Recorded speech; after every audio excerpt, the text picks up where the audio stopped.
Hingga Selasa 9 April, Polri mencatat ada 301 kecelakaan lalu lintas yang terjadi selama pelaksanaan mudik 2024. Di mana dari ratusan kecelakaan ini sebanyak 26 orang meninggal dunia, sementara 430 korban lain yang mengalami luka-luka. Sedangkan data penindakan pelanggar lalu lintas tercatat sebanyak 21.983 kejadian. Lalu bagaimana evaluasi yang dilakukan oleh Kemenhub sebagai regulator maupun leading sector? Terkait dengan perjalanan mudik ini, saya akan mengulasnya dengan juru bicara Kementerian Perhubungan, Adita Irawati. Halo, selamat malam Bu Adita. Halo Bu Selamat Adita. malam Mas Iqbal. Oke, baik. Bu Adita, ini ada ratusan kecelakaan yang dicatat Polri selama arus mudik 2024 hingga menewaskan puluhan orang. Apakah ini artinya ada peningkatan dibandingkan tahun-tahun sebelumnya, Bu? Ya, sebenarnya kalau dari catatan kami yang juga bersumber dari pihak kepolisian, kalau dibandingkan tahun 2023 dengan periode yang sama, ini angka kecelakaannya sebenarnya masih lebih kecil tahun ini. Namun demikian memang kita tidak bisa melihat itu kecil atau besar ya, tetapi bagaimana upaya-upaya kita untuk bisa mencegah terjadinya kecelakaan lagi. Dan dari tingkat fatalitas mungkin tahun ini juga ada beberapa yang cukup fatal dengan jumlah korban yang cukup tinggi. Jadi ini yang memang menjadi data kami dan tentu fokusnya adalah bagaimana untuk mencegah terjadinya kecelakaan baik itu yang kecil maupun yang besar ya, baik yang itu tidak signifikan maupun yang fatal gitu, untuk tidak terjadi lagi ke depan. Jadi itu fokus kami sekarang, Mas. Baik, ini kan ada sebanyak 301 kecelakaan yang didapat oleh Polri, yang dicatat oleh Polri hingga Selasa 9 April, Bu. Lalu apakah ini memang faktor penyebab kecelakaan ini didominasi oleh kelalaian dari pengendara itu sendiri atau memang ada faktor lain? Ya, paling dominan memang faktor manusia ya. Jadi seperti juga yang kita amati setiap kali puncak-puncak pergerakan masyarakat seperti mudik atau Nataru, itu memang umumnya perjalanan panjang ini menimbulkan keletihan dari para pengemudi. Dan kami bersama dengan pihak kepolisian juga sudah melihat bahwa faktor manusia ini memang yang dominan khususnya di tahun ini. Dan ini sebenarnya juga sudah kami ingatkan ya sejak jauh hari, bahwa dengan situasi mudik yang padat, yang perjalanan ratusan kilo, Yep. belum lagi mungkin ada kendaraan umum dengan supir-supir yang punya shift yang panjang, berulang ya, dan juga pengemudi kendaraan pribadi yang jarak jauh tidak ada pengganti. Itu Yep. biasanya menjadi faktor kelelahan yang utama. Jadi kami sudah ingatkan sejak berbulan-bulan yang lalu, dan tentu juga pihak kepolisian pun mengingatkan hal yang sama di lapangan ya. Jadi ini mungkin satu pembelajaran lah. Kita menjelang arus balik ini, saya rasa kita semua juga harus sama-sama berkontribusi ya, agar kecelakaan ini tidak terjadi lagi ke depan. Dan kami juga sangat mengharapkan pihak dari masyarakat, khususnya pengemudi-pengemudi, kalau kendaraan umum mungkin dari perusahaan transportasinya, Oke. itu juga untuk lebih waspada lagi, lebih hati-hati lagi, memastikan kondisi dari pengemudi ini prima dan Oke. tidak memaksakan diri untuk tetap mengendarai dalam kondisi yang capek ya, yang lelah gitu. Menarik soal kondisi ataupun faktor penyebab, salah satunya adalah dari pengendara itu sendiri. Nah, di kilometer 58 kita berbicara soal kilometer 58 yang ternyata tidak hanya soal kendaraannya, soal sopirnya dan lain sebagainya, tetapi juga terkait dengan kontraflow. Ternyata kontraflow ini disebutkan oleh salah seorang pakar begitu, ini menjadi salah satu penyebab faktor yang cukup besar terjadinya kecelakaan itu sendiri. Ini bagaimana respon dari Kemenhub? Ya, kontraflow dan skema rekayasa yang lain itu kan sebenarnya dalam rangka kita mengurangi kapasitas atau mengurangi volume jalan, karena kapasitas jalan yang memang terbatas ya. Yep. Dengan kondisi pergerakan masyarakat tinggi, otomatis memang volume kendaraan pasti akan tinggi. Sementara kapasitas jalan, kita tahu ya seperti itu ya. Jadi ketika volume tinggi, memang harus dilakukan rekayasa untuk mengurai kepadatan. Kontraflow itu salah satu skema yang sudah kami sepakati bersama dengan Kementerian PUPR dan Korlantas Polri ya. Dan ini sudah menjadi satu skema yang setiap hari raya mudik, hari raya Lebaran dan mudik selalu kita terapkan. Yeah. Jadi kalau ditanya ke depan, bagaimana kontraflow apakah akan diterapkan? Kami akan tetap menerapkan, Mas Iqbal, dengan catatan memang akan ada pengetatan. Tadi juga sudah disampaikan seperti kon akan lebih rapat ya, dan petugas-petugas juga nanti di pintu gerbang tol maupun juga di beberapa titik itu juga akan diperbanyak.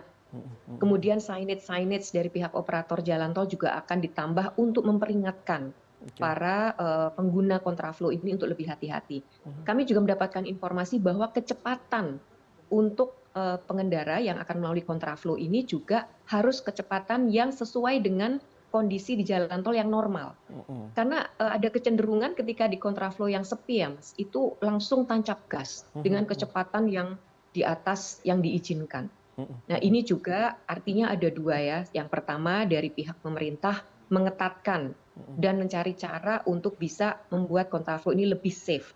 Baik. Tapi di sisi lain juga pada masyarakat harus lebih hati-hati dan waspada. Mhm mhm. Sekali lagi faktor kelelahan. Yang kedua juga tidak dengan kecepatan yang menjadi maksimal ya karena merasa sepi dan punya jalan yang cukup lega. Jadi ini yang kami terus ingatkan juga. Ini juga kami mohon bantuan juga pada media untuk bisa memberikan edukasi ini kepada masyarakat. Baik, Bu Adita, ini masih berbicara soal kilometer 58 yang menewaskan 12 orang ini. Ini KNKT sempat merilis mengatakan bahwa untuk mobil Grand Max itu sendiri ini adalah travel gelap. Nah, ini seperti apa pengawasan dari Kemenhub sendiri, terutama terkait dengan musim arus mudik maupun arus balik yang akan kita hadapi sekarang? Travel gelap ini memang ilegal ya, karena Hmm. sebenarnya kendaraan yang digunakan untuk umum dengan plat hitam itu sudah bisa dikategorikan ilegal. Mhm.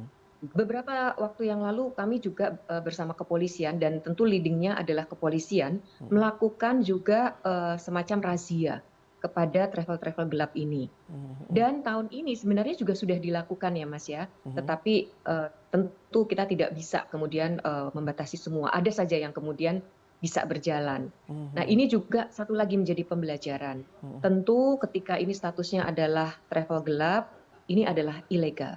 Kami Mhm. himbau masyarakat untuk tidak menggunakan travel-travel seperti ini. Mhm. Mhm. Karena yang pertama, kita tidak bisa menjamin juga ya Mhm. keselamatannya.